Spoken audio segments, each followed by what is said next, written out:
Każdy szanujący się motocyklowy kanał na YouTubie już ma za sobą roczne podsumowania. Ja za trendami raczej rzadko podążam, więc nie chciałem robić tego typu podsumowania, ale swojego rodzaju film w tym temacie przedstawię. Ugryziemy to jednak trochę z innej strony, faktycznie opierając się w dużej mierze na wszystkich testach, które wykonałem w 2025 roku.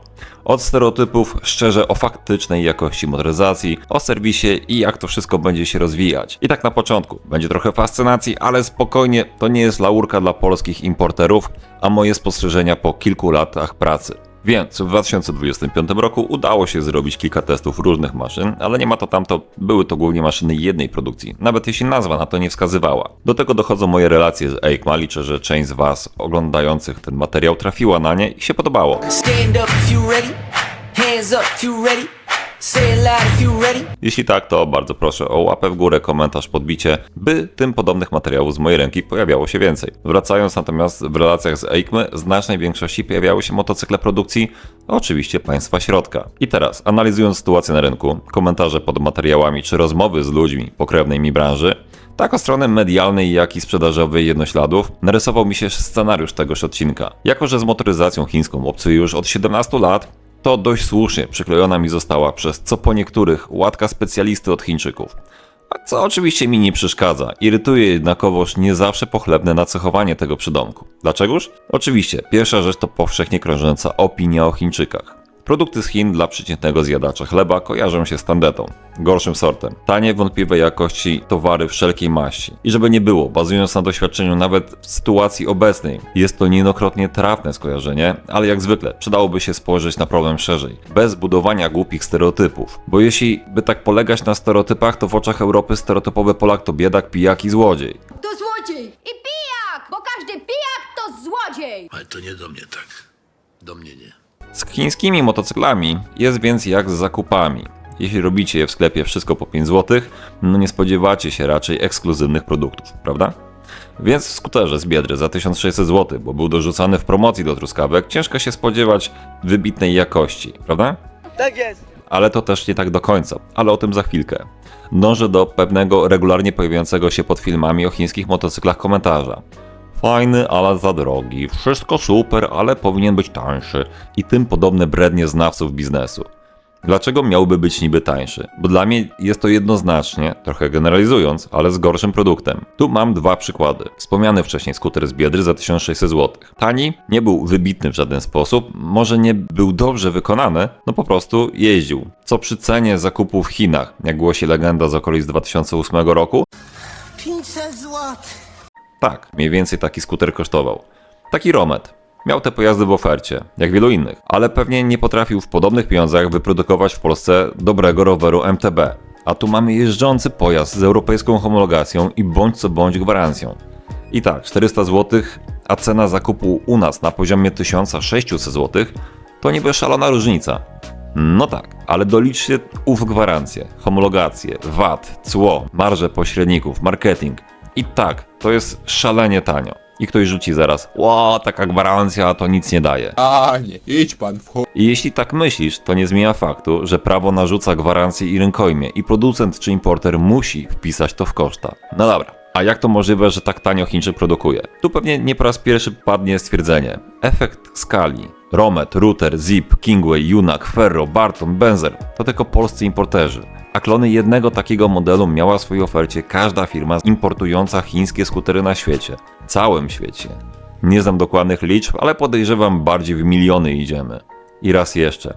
To nie był super pojazd, ale jeździł. Jak dbałeś, to do dziś mam na serwisie takie pojazdy z roczników 27-28, wciąż na chodzie trzymające się kupy. Inna sprawa, czy na dziś dzień warto je remontować. O tym jest już odcinek na kanale.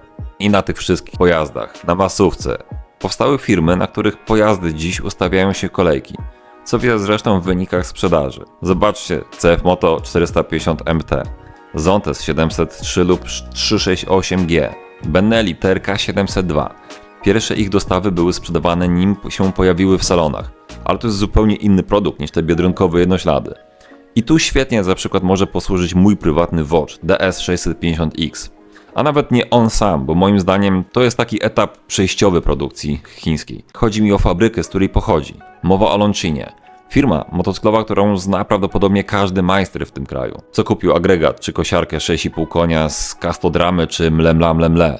Firma, która zaczynała w latach 90. od produkcji różnych silników. Wspomniane generatory prądu, kosiarki czy odciężarki oparte o silniki OHV Hondy. Weszli też w motocykle. I musieli to robić na tyle dobrze, by w 2005 roku zainteresowało się nimi BMW. Fabryka Tajo produkują na zlecenie motocykle na różne rynki dla lokalnych importerów. W Polsce jest to m.in. Junak. Przez lata robili dla wielu marek i importerów, zdobywając doświadczenie tudzież know-how, by w 2016 roku wystartować z high-endową marką motocykli Zontes. Fun fact, na spodzie podnóżków takiego Junaka Racer czy S125 jest właśnie logotyp Zontesa. Kolejny fakt o tej firmie to zdaje się w Kazachstanie na dzień dzisiejszy prowadzone są testy latającego Zontesa. Coś tam mi się obiło uszy. Zontes ogólnie ma około 300 własnych patentów. W 100% zautomatyzowana produkcja i kontrola jakości, która przekłada się moim zdaniem na produkcję jednych z najlepszych chińskich motocykli na dzień dzisiejszy. Podobnie działa przecież CF Moto. W Polsce ich motocykle znane od 2011 roku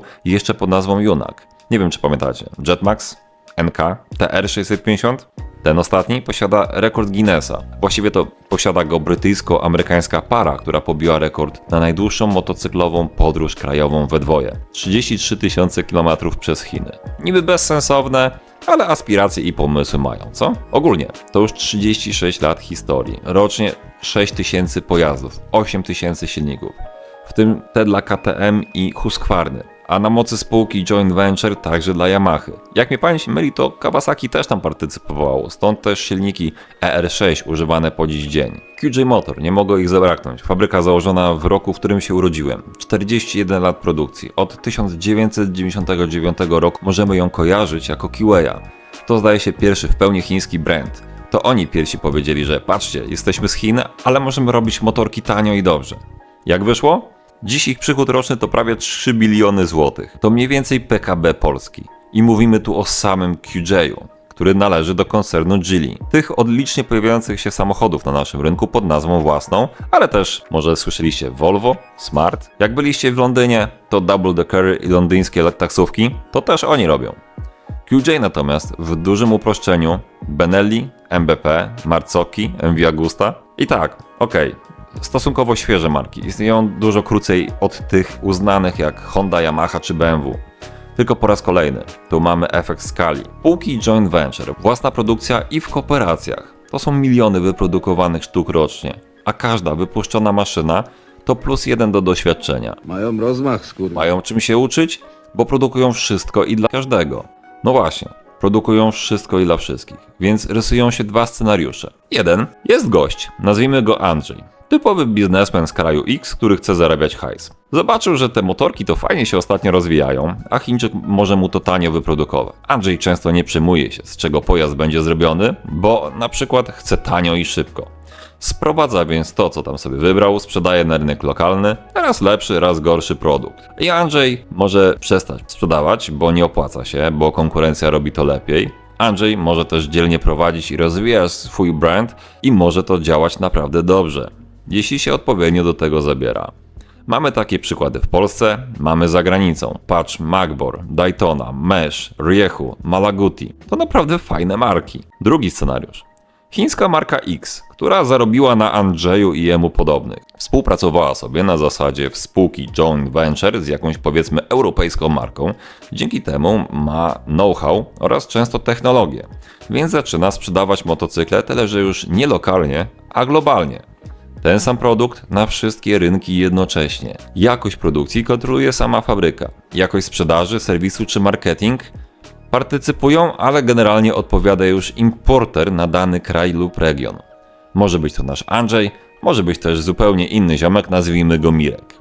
I moje spostrzeżenie, scenariusz numer 1 jest trochę zjadany przez scenariusz drugi, co ma swoje plusy i minusy.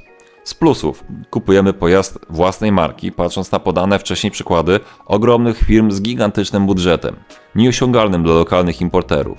Ciągłość produkcji, inne prawa i obowiązki nakładane na producenta, np. zapewnienie części zamiennych przez określony okres. To brzmi dobrze, co? Przecież to najczęstszy zarzut tudzież obawa. Kupię tańszego Chińczyka, ale co z częściami? Tu powinno to działać jak w markach pokroju od lat królowej na naszym rynku, czyli Hondy, bo to wciąż największa marka w Polsce z ciągłymi wzrostami. Tylko w Chińczykach ta dystrybucja lokalna jest piętą achillesową jeszcze. Tylko też nie jest to zarzut, tylko spostrzeżenie wynikające z wielu czynników. Nowe marki, nowi dystrybutorzy, to wszystko wymaga czasu, by się dotrzeć ze sobą. Potrzeby rynku chińskiego są zupełnie inne niż europejskiego. To znaczy, że Chińczyk musi nauczyć się Europy. Europa nauczyć się, jak gadać z Chińczykami. Dokładnie ten sam proces przechodziły Japonia, później Korea, ta druga w dużej mierze z samochodami, bo Hyosung czy Delim to marginalny impact na rynku europejskim. Po EICMie bardzo dobrze jednak widać, jak szybko Chińczycy reagują na zmiany. Takie MBP, T1002V. Super pojazd. Litr to już w Polsce brzmi dobrze, ale moc, napęd, elektronika tego obecnego modelu dostosowana mocno do realiów azjatyckich. Troszkę odbiega od tego, co byśmy chcieli. Na ostatniej wystawie pokazali motocykl, który już przeszedł zmiany, którego zdecydowanie uatrakcyjnią u nas. Nauczyli się skubańcy. Dochodzi też argument cen i opłacalności. Chińczycy muszą nadal konkurować ceną. Tylko problem jest jeden. Jak coś jest dobre, to nie może być tanie. I tu często słyszę, że niebezpiecznie blisko ceny Chińczyków dobijają do japońskich odpowiedników. A koszty przecież Chińczyk ma niższe. No dobra, ale dlaczego? I ile niższe mają być te koszty? Opieram się w całości na swoich przemyśleniach i doświadczeniu. Tu znowu na przykład niech posłuży Watch. Jednostka Rotaxa na licencji BMW. Wszystkie BMW, które miały nazwę nie F, a G, 650 GS w tym przypadku, wyprodukowano w Chinach. Te same ręce, te same materiały, ta sama fabryka. Pakuje te silniki w nowe nadwozie pod własną marką. Słyszałem opinię, że G650 chodziło lepiej od europejskiej produkcji odpowiednika, co uważam za jednak pewien mit. Niemniej chodziły co najmniej tak samo. I tu mamy potwierdzenie, skierować mogę Was na materiały Adriana z Motopodcala, który swoją BM-kę pokazywał rozbieraną po 150 tysiącach kilometrów. Poza tym Chińczycy korzystają z zawieszeń Kayaby, Heblen, Nissina czy coraz częściej Brembo, napędy AFAM i DID. Wtryski to głównie Bosch, w tańszych konstrukcjach Delphi. I okej, moja Voga ma prostą, najprostszą Kayabę, szalenie popularnego Boscha czy Nissina z najprostszymi klockami. I nie mam wątpliwości. To tylko po to, by był oryginalny znaczek firmy, która coś mówi odbiorcy. No ale szybko wjechał następca, model 625 i większy brat 900 DSX. Tu już nie ma tych najtańszych elementów. Znaczy, gdzie się da, to umówmy się, na czymś trzeba zarobić. Ale tak samo robi każda konkurencja. I w klasie średniej te różnice się już zacierają, a ceny mocno zbliżają. I ta cena to nadal dobry wyznacznik jakości. Tu znowu QJ wchodzi z buta z cenowym dumpingiem. Jakimś cudem prawie zawsze są najtańsi na rynku, a oferują wiele. Jest tu haczyk? Nie mam umowy dealerskiej, nie znam stawek, ale mogę przypuszczać, że marża sprzedawcy jest niższa, nawet w porównaniu do koncernowego brata Benelli. Po raz kolejny efekt skali. Te przychody koncernu nie biorą się znikąd. Ogromna produkcja pod wieloma markami, więc duża sprzedaż. Wiecie, że oni produkują Harley'a X350? Zakupy całych brandów z zapleczem technologicznym pokroju Benelli, Morbidelli, MV Agusty.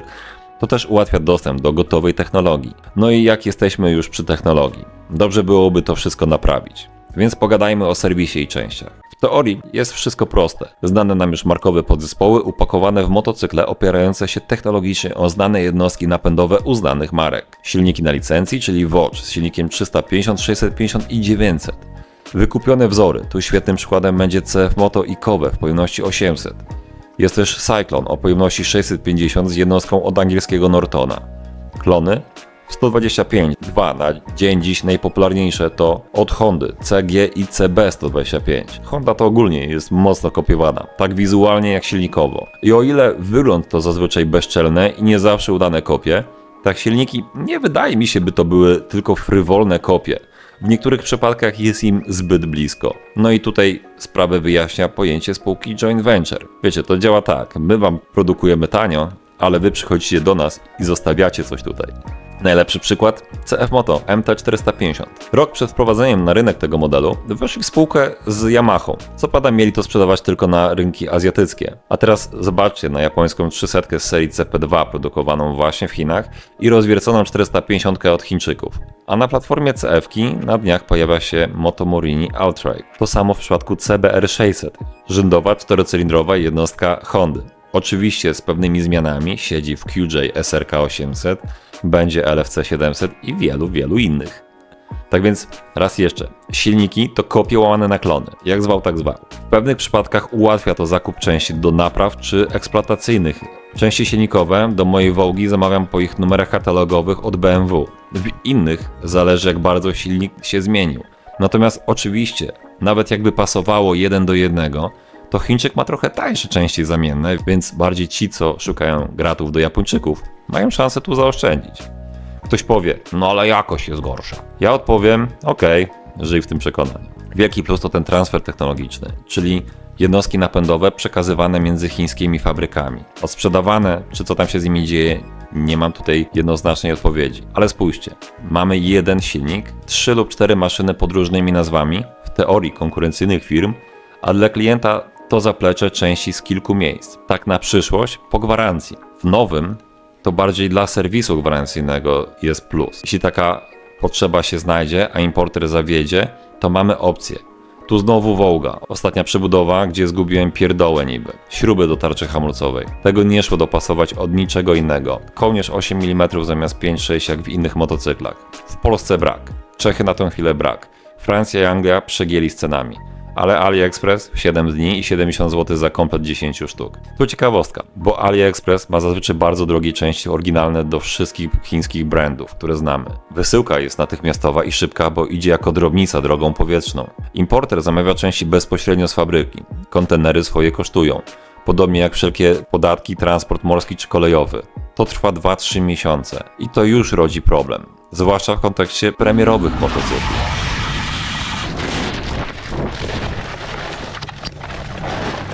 Często słyszałem przypadki. Kupił, 10 km od salonu dzwon i pół roku czekania na części. Bo podstawy eksploatacyjne nie stanowią problemu.